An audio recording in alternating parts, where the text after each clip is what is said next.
Thanks, Kate, for the introduction. And this is just a little hobby that I've had over the last few years, looking for buildings that were done by William Grant. And of course, the first half of his career, he was in partnership with the McGillivray.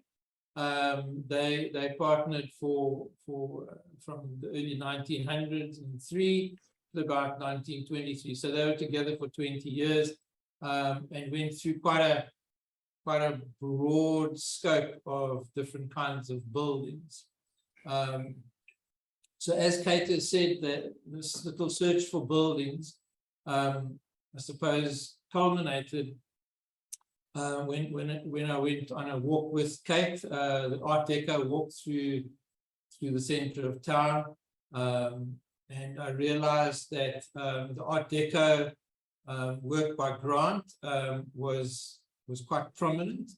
And I then also realized that I'd done some planning applications on buildings by Grant. And I then set to find out a little bit more about those buildings, and then realized that there's a whole host of more buildings done by these two architects. And so I set about trying to find some more information, and then started photographing them and put together this little talk. So I've done this before for our Institute of Planners at a Christmas breakfast in December last year. So it's not the first time I've done this little talk.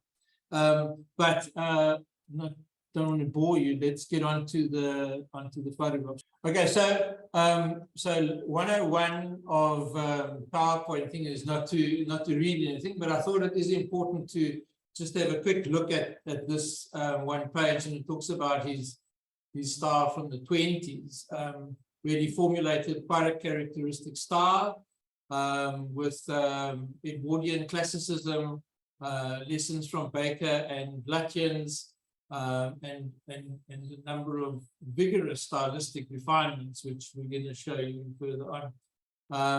And I think very important at the time, European modern movement was predicated on Louis Sullivan's notion of form following function. And in Grant's case, it was more a case of form following facade. So that's really what we're going to look at is a whole bunch of facades of his buildings. And before we go look at the photographs, we thought we'll just, as planners, we always want to have everything on a map. So we mapped the buildings that are in the CBD, and there's a nice little concentration of buildings around Green Market Square and on St. George's Mall, and in Darling Street, and on Church Street, and some in Riebeek Street, and then right at the top of Long Street, 2 buildings as well. We're not only going to look at these, we're going to look at buildings around the whole peninsula. So the first building that of Grant's that I worked on, without knowing that he was the architect, was very early on in my career, in the early 90s, where a client of ours had collected a number of buildings in a block, including this building, this little Dutch townhouse. If you look in the old photographs, there were quite a number of Dutch townhouses, and there was one remaining, the 1903 C.H. Pearne and Company building. And what happened is the facade of the building was kept with about 2 or 3 meters of the actual building, and behind that, the building was converted into hotel. And then to the left and right of the building, older buildings had been demolished, and they were replaced with fairly contemporary windows to those rooms. The ground floor, the colonnaded area, is probably the most attractive of it, and it's been covered with shade net for the last 2 or 3 years while they're doing some work there. But there's some red granite columns, probably from Norway, and polished in Aberdeen. And they are exactly the same as the columns that you get at the various entrances to the town hall. And they then sit on a material called larvikite, which is also from Norway, and it's a material that's used around the world. It's one of those kind of rocks that are used in building materials in different parts of the world. So this building is a 3B, and it was the first building that of grants that I worked on without actually knowing that I was working on a grant building. The second building that I'd like to show you is Norwich Union Building, now called Equity House, going from 1906. It's on the corner of St. George's Mall and Church Street. And it's one of the few Art Nouveau buildings in the city centre, built with clad with granite, with matching teak shop fronts and wrought iron railings. A really nicely decorated building. Art Nouveau, of course, precedes Art Deco, and it was an international style of art architecture and applied art, especially the decorative arts. And it was popular between 1890 and 1920. This building is a grade 3A and was fairly recently renovated, and so it's in very good condition, owned by one of the property funds in Cape Town.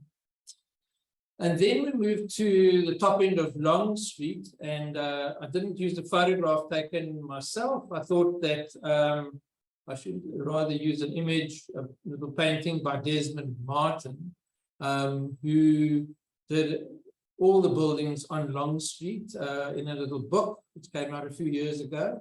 But it's a lovely facade. It's really just the facade and the Turkish bars, which Grant and his partner were involved in.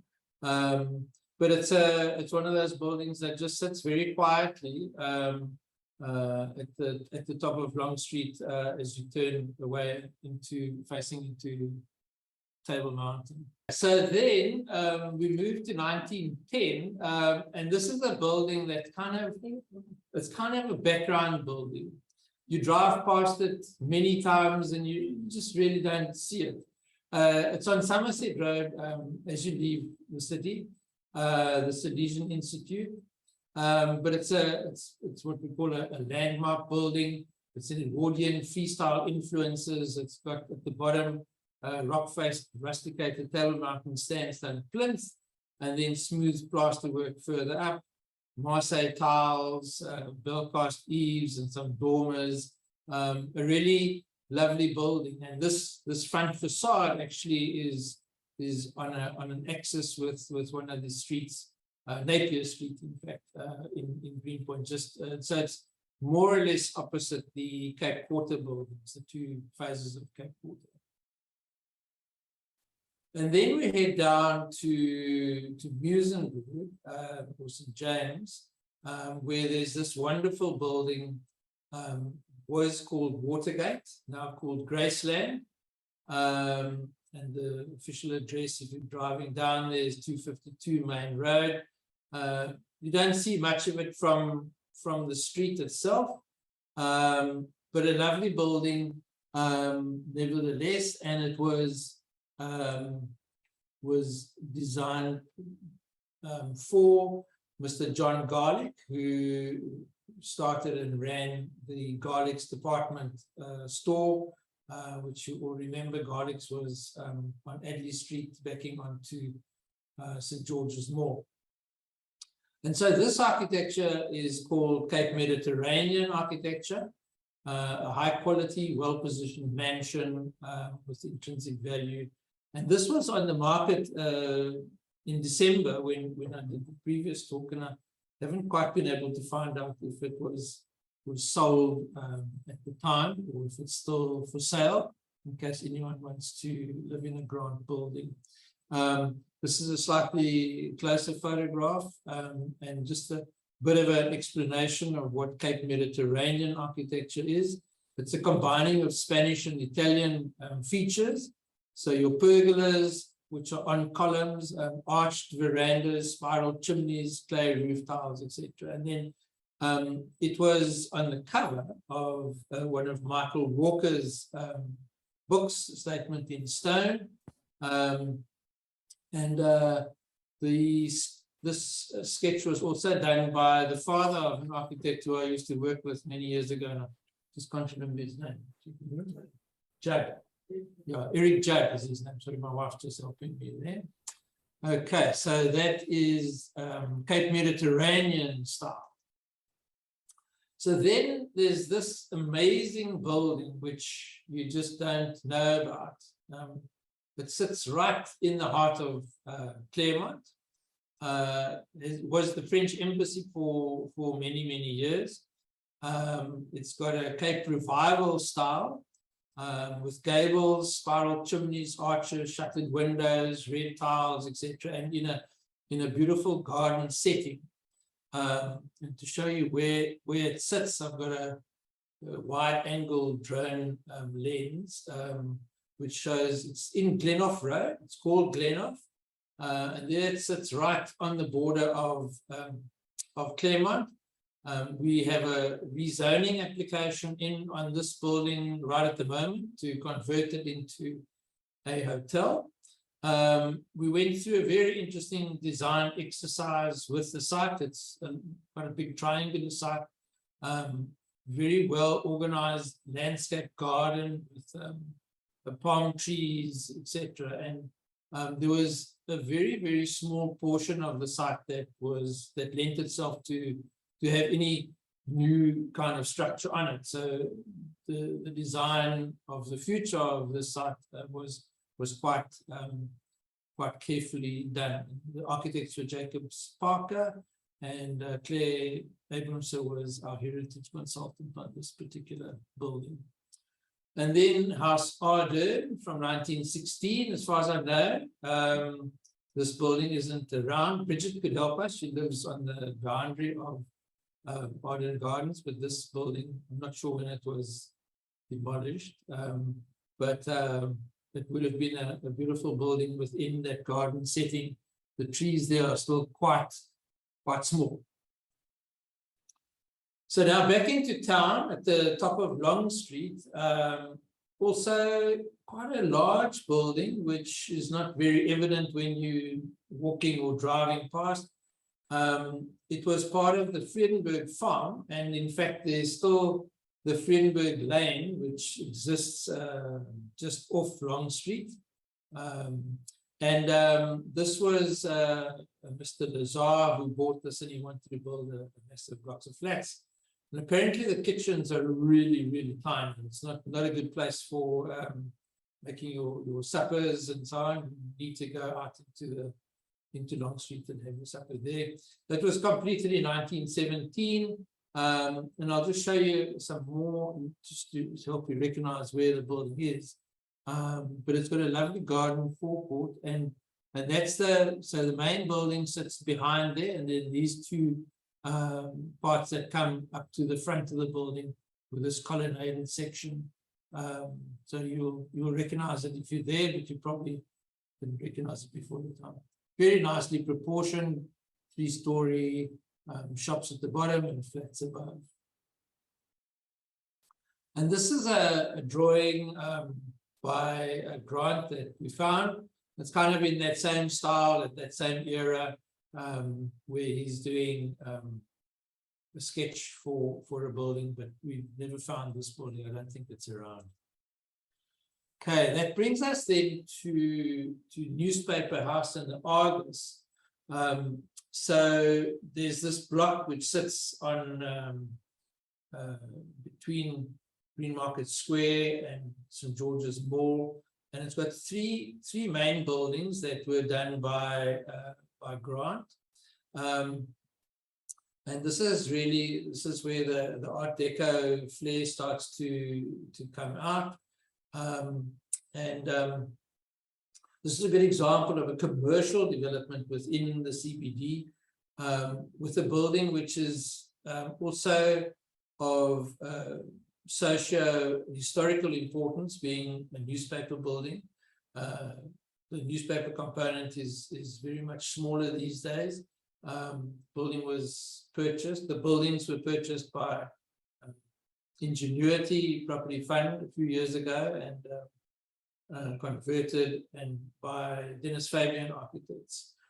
So just pause a little bit, the yellow writing. The Art Deco is a style of visual arts, architecture and design that first appeared in France just before World War I, and the influence in the design of building, furniture, jewelry, fashion, cars, movie theaters, trains and ocean liners, etc.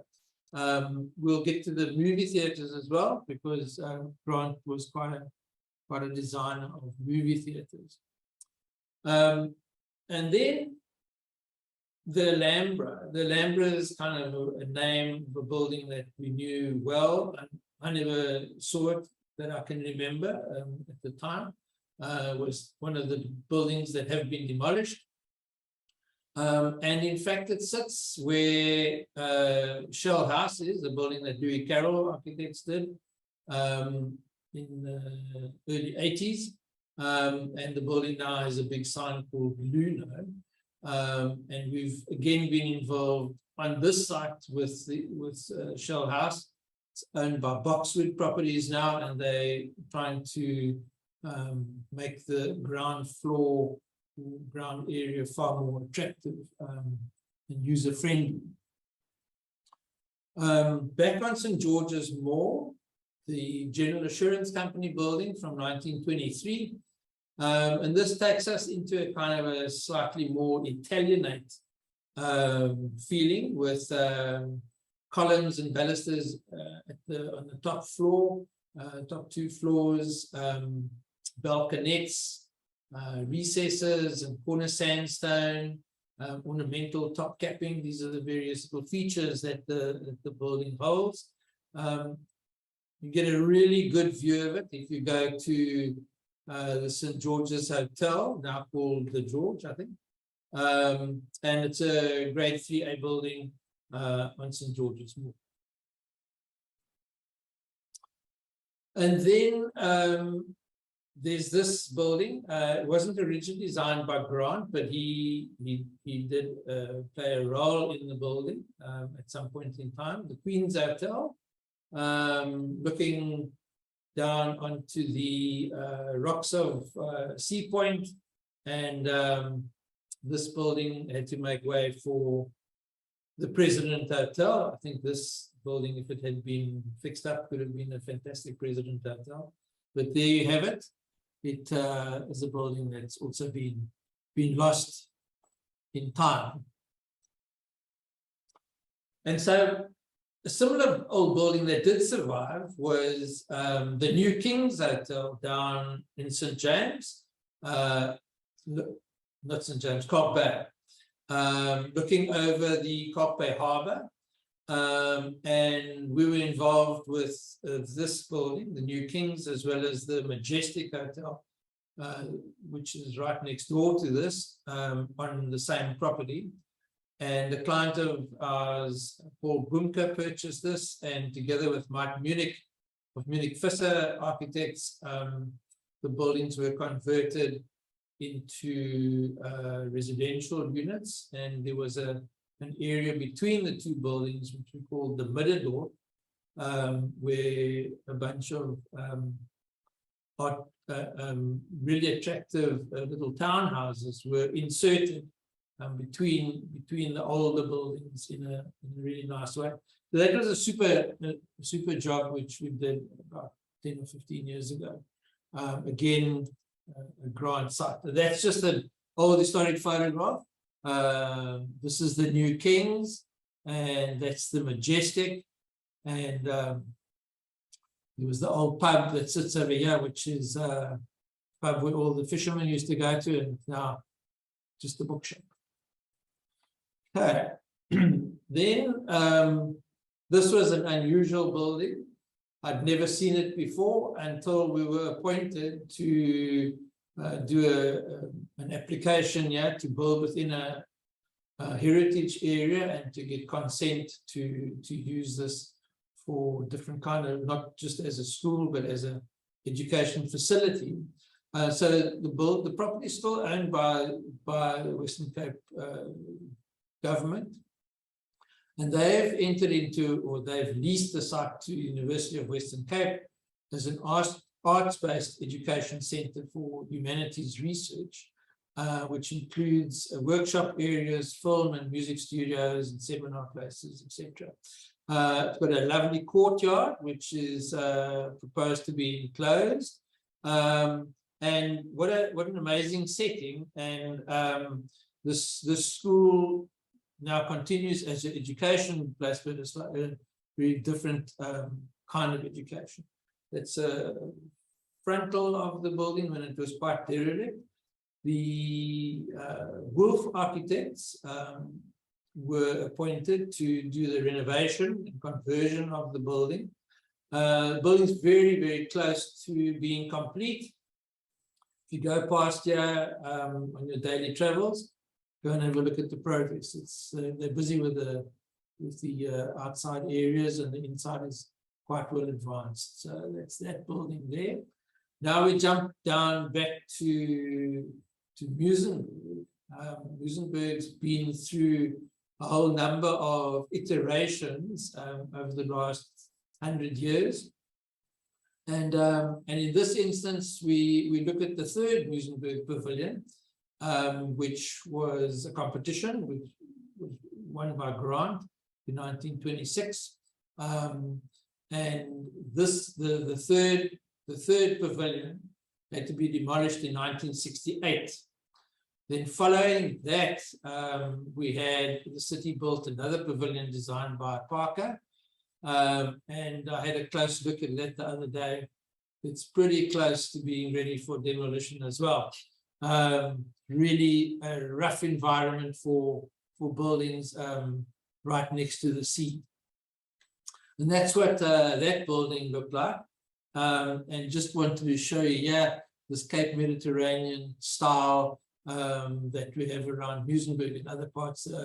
The corners of the buildings having these sandstone lines within them, almost like strata in the mountains, sitting there. And that was a style that Grant enjoyed quite a bit, and enjoyed this style on this magnificent building. This is my favorite building, and I've been involved with this property, which was called Earl's Dyke, now called The Retreat, in Chilworth Road in Camps Bay, and it's the property that I've been involved with the most, where I've done the least. Every now and again, the owner, Maria Brümmer, wants to know when's the time to rezone and build a hotel, and develop the property, and the answer is just leave it exactly as it is. It's fantastic as it is. So a lovely building from 1929, and again, you can see the little Mediterranean style things in these little stratas sitting in the thing. And this is when the building was built, obviously not many big trees around it, and now you can hardly see it. This is Victoria Road as you come into Camps Bay from the Clifton side.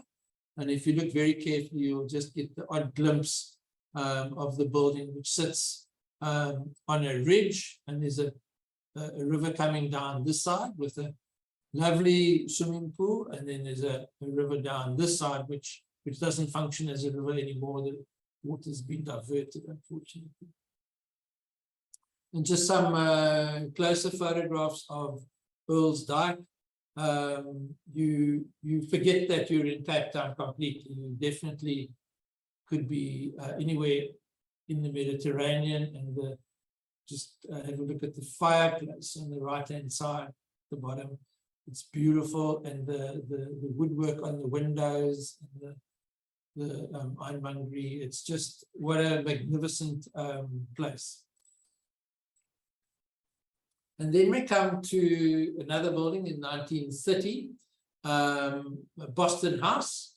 It's interesting in that it's got the same facade on Strand Street, and then it's got the same that same facade on Lower Berg Street, and it's got these three components with three elements on each.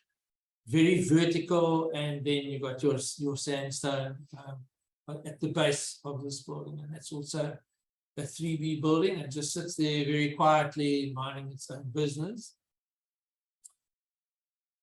And then the building that that inspired me, I suppose, to look at this with Van Graan when we walked around with these Art Deco tour, Market House on Green Market Square. It's a whole different thing. Once you start to look at the building, it's got so much information on it, and different frescoes and facades and reading, stepping, corner moldings and zigzags and animals and so on. It's just an amazing building, and it actually happens to be mainly flats as well. And then it's got on the 3 edges on the ground floor, retail space. So it goes on Green Market Square. This is the building here. So it faces onto Green Market Square, down Short Market, and onto St. George's Mall. So there it sits, magnificent entrance, and strong verticality, which is typical of the Art Deco movement. And then I'd like to introduce you to my new friend, Sean Gaylard, who in 2020 set about a little project of drawing one building a day. So he's published a book which is about to be made public, I think towards the end of this month, with the 365 buildings from around the country. So the task was to pick 365 buildings worthy of being drawn, and this is his while he's busy doing Market House.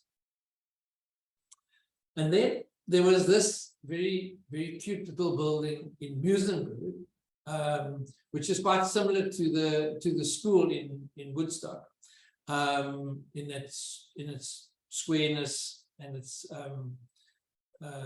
shape and size. And this is what we would call an Italianate style. And this was commissioned by the founder of Barter Shoes. You remember Barter Shoes, the tuppies. And when this photograph was taken, it was looking quite run down. It was last transferred in 1956, and since then it's on the market. I was there about 2 weeks ago when I took this photograph, and they're busy renovating it, and it's on the market, or will be on the market soon when the renovation has been completed.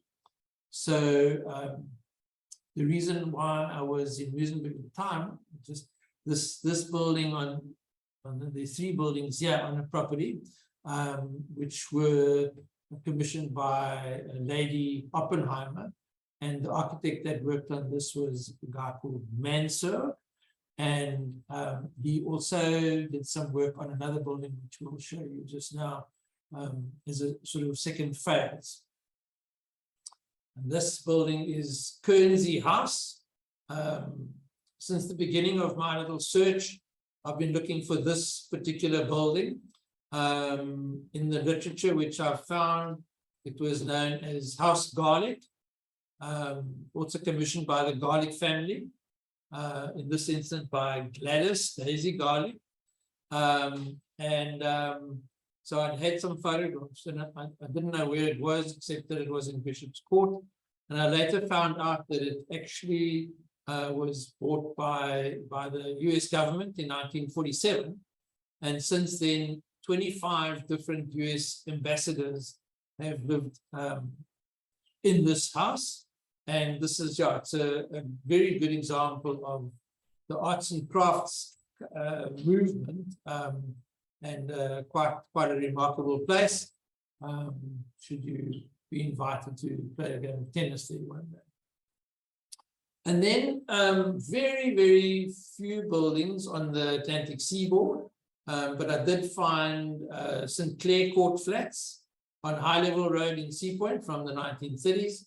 The building's ungraded, but it sits there very comfortably, and a very typical Grant type of building.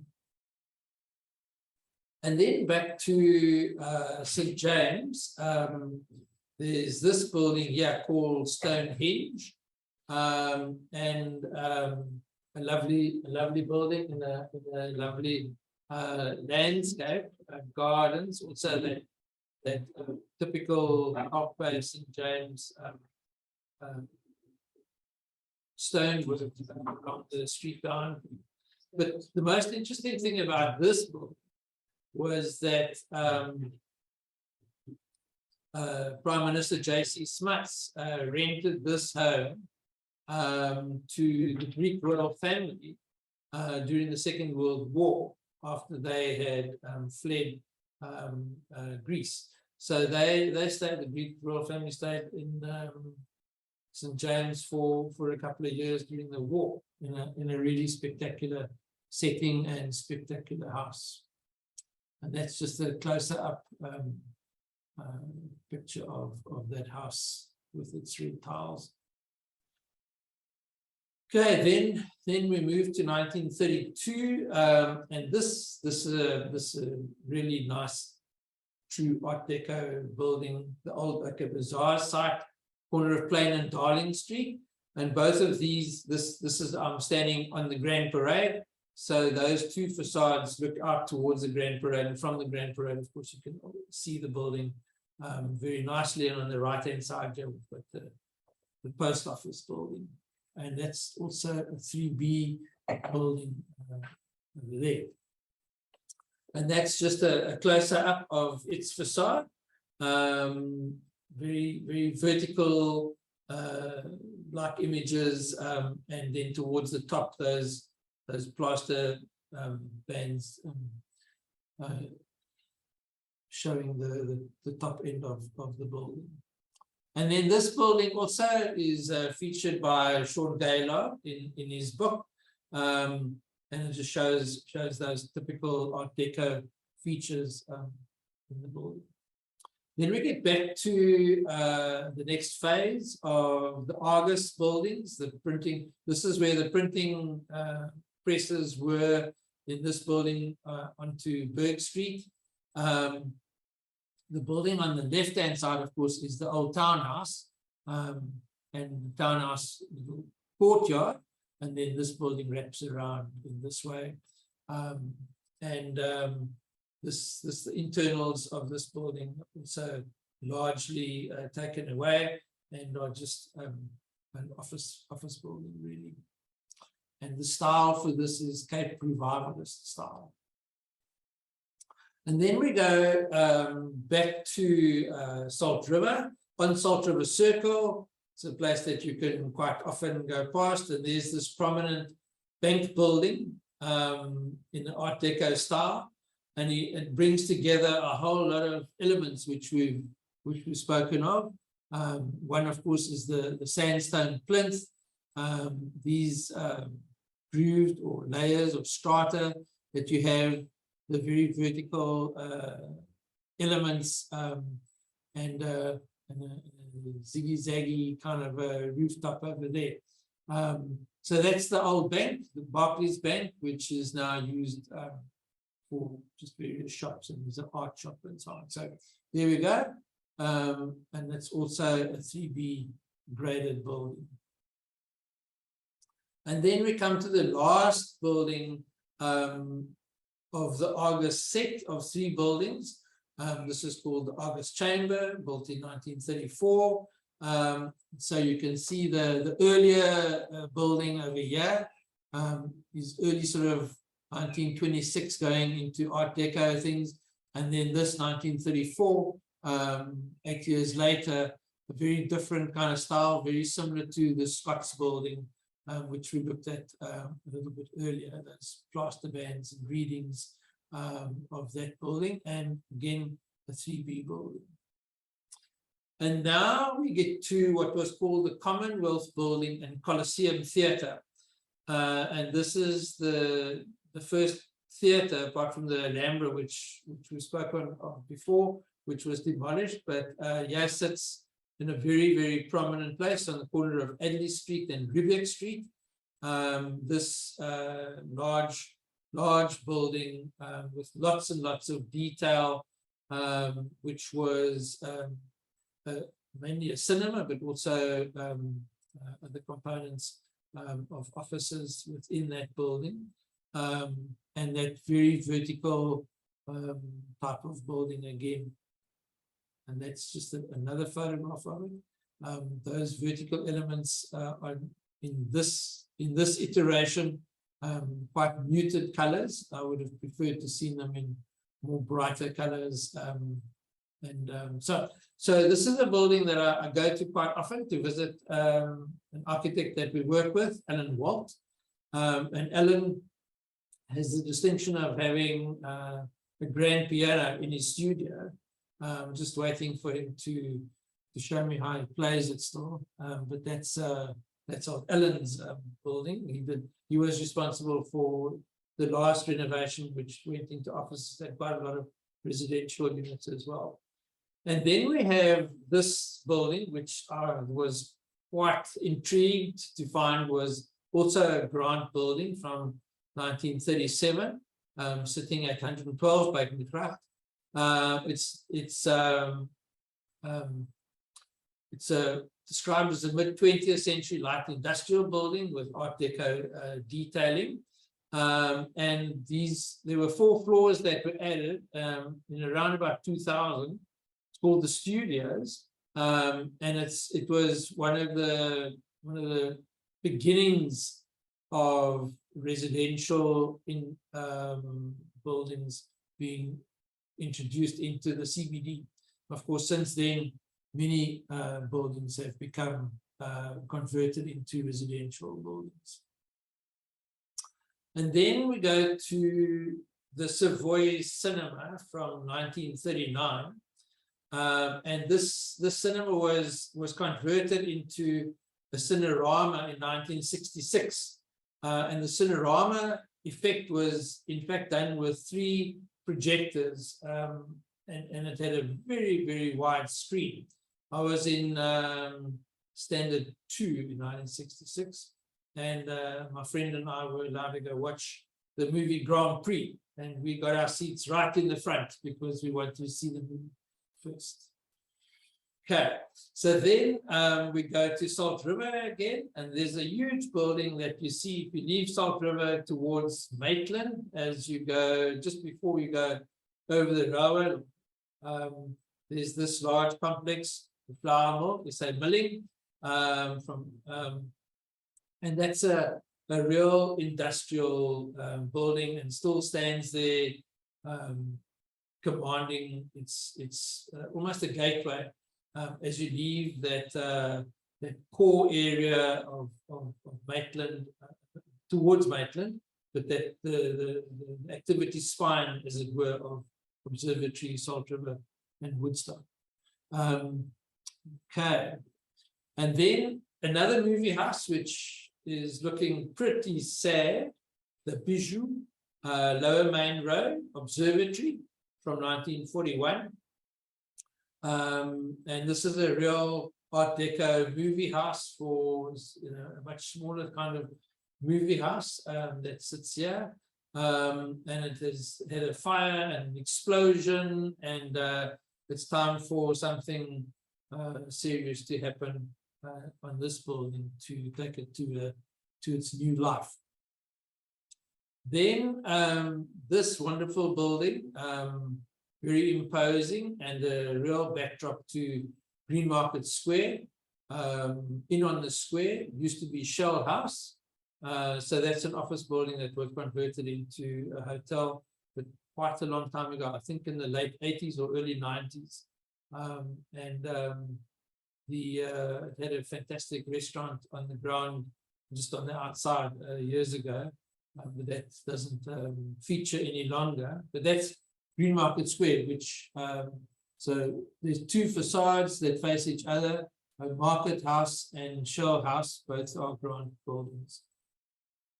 And then a really exciting project that I was involved in Muizenberg, where you had the Empire Theatre, which was in a really strong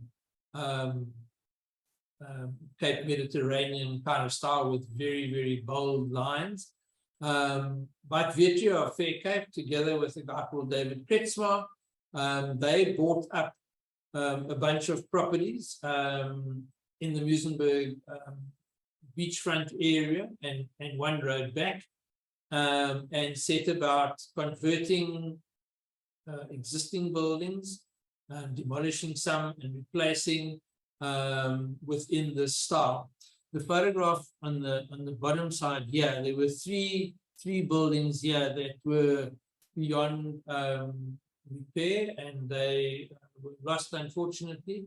And architect Thomas Leach continued in a blue and white tile, that Cape Mediterranean theme along here. And there's a couple of fish shops and surf shops that sit within this building. This was a very exciting project, and although initially it took a bit of time to get going, this part of Muizenberg has really done well and is a seriously attractive place to go and visit.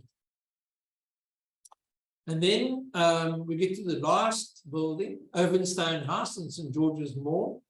So that slab of concrete behind it, that was the shell house that we spoke of. That's where the Alhambra was. And then this building, Ovenstone House, was built on the same site. And interestingly enough, the whole block was one earth, and there were two sections. There was a sectional title scheme. This building was the one section, and the tall building was the other section. I went to this building a lot at one stage of my career, when Dennis Fabian was the architect, who was on the 4th floor. My friend Ted Kelly, an engineer, was on the 5th floor, and Dennis's brother Jeff was on the ground floor. He started a line which is just so brilliant. It's Fabian with an I, Fabian. So cool, good marketing. Just add an I to your word, to your name. And that's the end of my story. And I'm happy to take some questions if anyone has got any questions to ask. I don't have a question, Tommy, but I've just got a thank you. That was so cool for me. I joined because Kate had posted a picture of the one St. James house, and I live in Muizenberg. I'm actually in the old Cinnabar building, so I'm looking down. I can see Empire right now. And I joined because I wanted to learn more about these buildings that are here. And it's so cool that I didn't realize there were that many. So thank you for opening my eyes up to that. I'm going to look at them with completely different eyes now. Good. Fantastic. Yeah. Thank you. Thanks, Tracy. Tommy, Brett here. Thanks very much for that. I really enjoyed it. I've admired William Grant over a number of years. I get the sense that he had a great sense of style. He wasn't really a pioneer in any way, so he kind of stole from a whole lot of other architectural styles, but that doesn't make him any less of an architect. So I really enjoy his buildings, and I enjoyed your presentation. Thank you. Super. Thanks, Brett. Yeah, good. Hi, Tommy. It's Corey. I've got a question about the French embassy. Yes. Was that building designed by Grant on commissioned by the French government? You had a picture of a plaque there, and I had a quick look at French, and Tweet will probably know better, but it seems as if it was built in accordance to a commission or something. Yeah, so it was for a family. It was for the Chiappini family. They commissioned the building between 1915 and 17, and it was in 1954 that the French government purchased the property, so they were there from 54 till about I think I got a set of photographs the first time in about 2010, when they just had vacated the building. It was empty, but it was really spectacular. Yeah.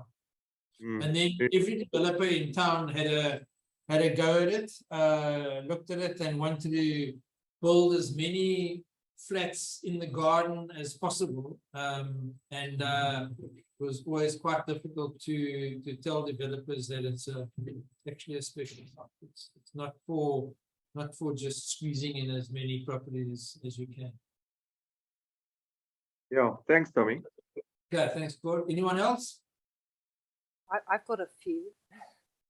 That's okay. The first one was when I was outside Market House a couple of days ago. One of the, I think it was the owner of the tenants, off license, pointed out the stonemasons, the triangle that was not only evident in, yeah, it'd be great if you could show it, in the floor as you entered the shop, but also you could see it. You can't see it on the columns as you go up. Yeah, further down, and I just wondered whether he was a stonemason or maybe the client was. Okay, I've got no idea about that. Maybe our friend Van Graan has got a bit more knowledge, and the next time you go on a walk with him, which I think is quite soon, I think we'll come again on the walk. Yeah, then we can ask him. Yeah, maybe do a double act.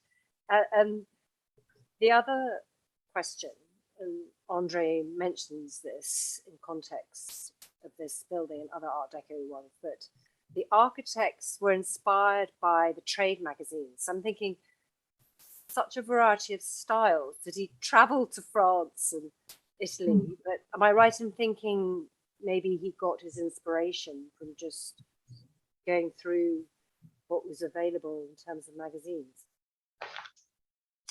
I'm sure he must have, because I mean, and that's what this show really illustrates, is the wide variety of styles that he did have. I mean, it just, you know, some architects just stick to the same kind of window opening shapes, and this one is varied a lot, and so I'm sure he traveled a lot.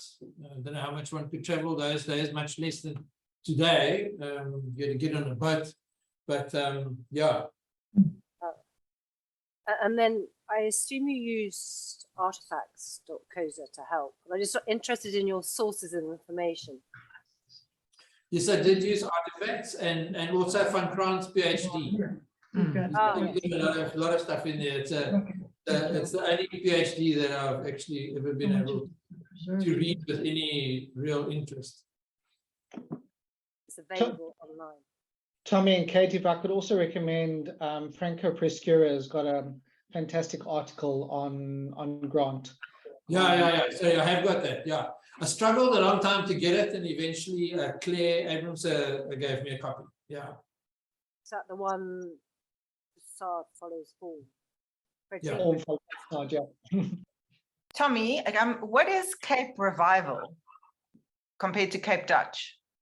Okay, that's a lovely question. I can answer that as a non-architect.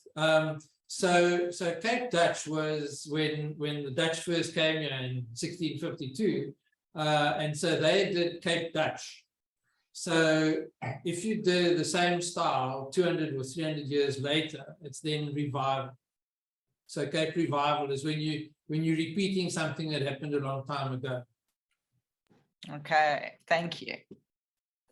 Tommy, with the chat, it's confirmed that the Ardennes garden was demolished, and that was for the Herschel Prep School. That's Bridget. So sorry, I didn't quite get what you said. Just to say that the Ardennes house, demolished, and it's now the Herschel Prep School. Aha.